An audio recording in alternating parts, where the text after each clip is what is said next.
Daniel, go ahead, please. Thank you, Rabbi. So I have a question regarding Beis Hamikdash. Mm-hmm.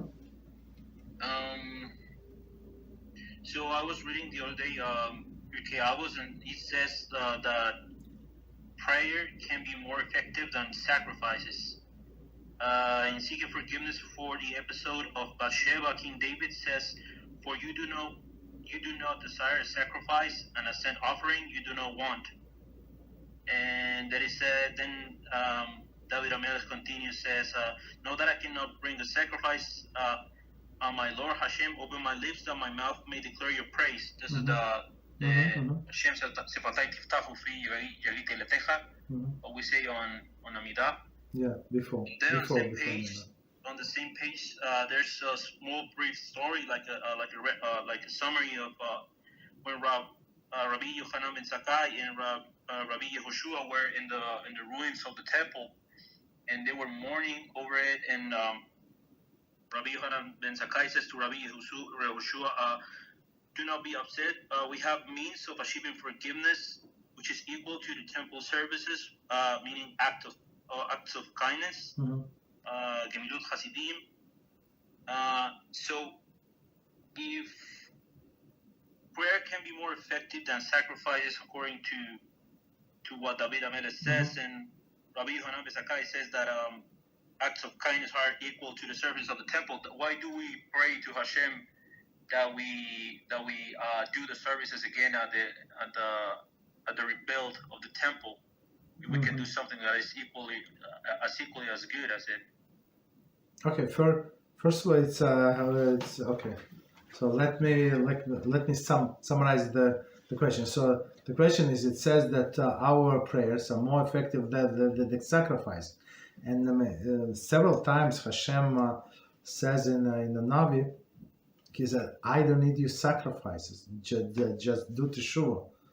Right. So prayer, when they say prayer, it means teshuvah. When David this incident with Bathsheba, meaning that he was doing teshuvah. So how is it going to help the situation if he just gives tzedakah, if he just did 10 sacrifice? How does it change the situation? If the person is the same person, whatever, I'm not talking that David Hamel, like in general. So some people like to sin, give tzedakah, and think that it is forbidden. So this it's forgiven, right? So it's like he paid off for Hashem for his sins. So Hashem said, no, actually your prayer, your like heartfelt prayer that you feel sorry, you want to be close to Hashem, that's better than sacrifice. You understand? So like do something, not just say many things. Like for example, I was researching today about Tikkun HaKlali, right? The Rabbi, what is it? Nachman Mibreslev. That's all, right? And some people took it out of context, this thing, and they say like, yeah, you created many demons, right? Mazikin with wasting seed, and what do? You just read these 10 paragraphs of Tikkun, right? And it should help to kill these demons. Yeah, but it's very good. But if you did not do Teshuvah, how is it going to help you? How is it going to stop you next time? It's not going to stop just because you're going to read some Tehillim. It's going to fix you as a person. No, you have to do you have to change yourself. You have to do Teshuvah and stop doing that.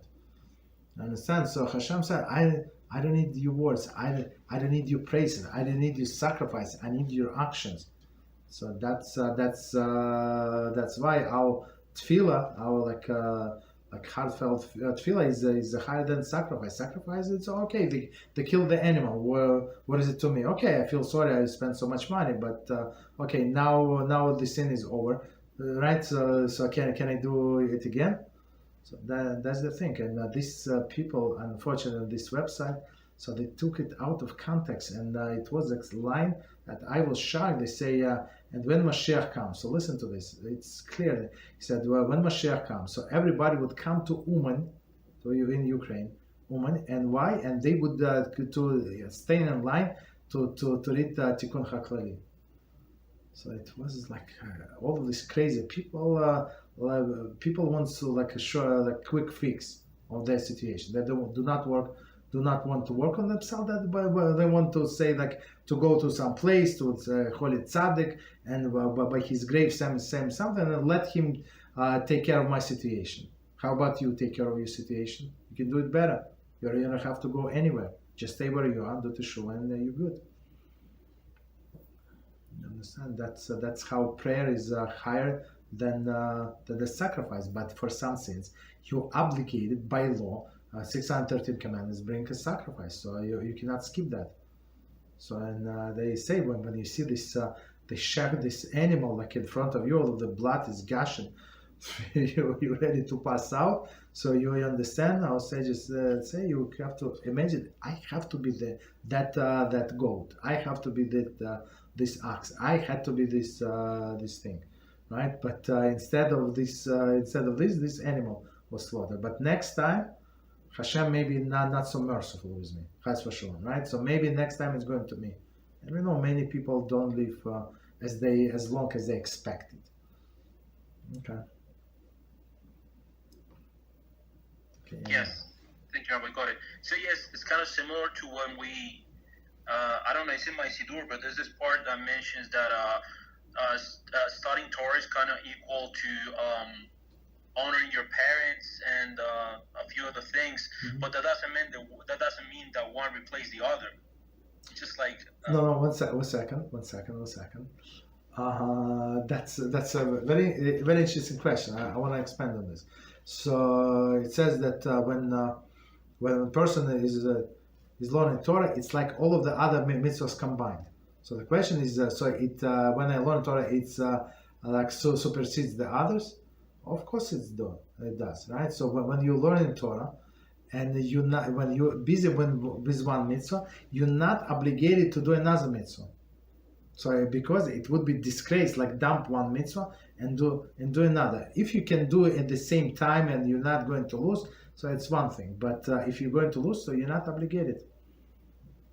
You understand? So if we're learning, right, Torah, and somebody comes, let's say we're in a class, and somebody comes and say we need the 10th person for the minute, you're not allowed to go. Let them go. Of course, maybe somebody would go to sacrifice himself for a piece.